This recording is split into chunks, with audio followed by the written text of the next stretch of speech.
Really a historical decision by the Atlanta City Council, changing the law as it relates to marijuana. We're talking about the decriminalization of marijuana, which means that instead of getting arrested, instead of getting charged like that, it just becomes a $75 fine and doesn't really end up on your record.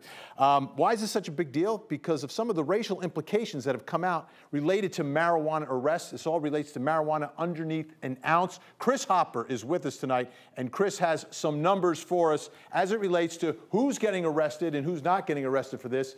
And it seems like African Americans seem to get the brunt of all this. Yeah, so take a look at these numbers here, Vinny. If we can take this graphic full, it really gives us a better look at this. These are the 2016 arrests in the city of Atlanta. There were 834 people booked for 1 ounce or less in 2016. 93% of those people were black, mostly men. We also know that almost every person had one charge, and that was for marijuana. The average stay in jail was 4 days for less than an ounce. Atlanta Police Chief Erica Shields had some really interesting comments about this today and also the new law that's been passed. Let's take a listen to her.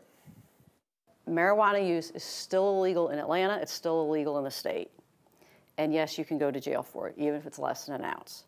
So that message has to get out there. There's been some misinformation.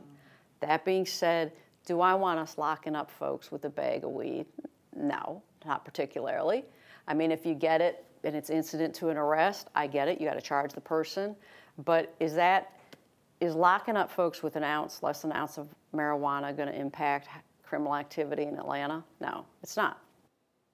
And Chris, one of the discussions that was online relating to the numbers was that there's more African Americans in Atlanta, and some people are throwing around numbers like 90% of Atlanta is African American. That's why the arrest numbers are 90%.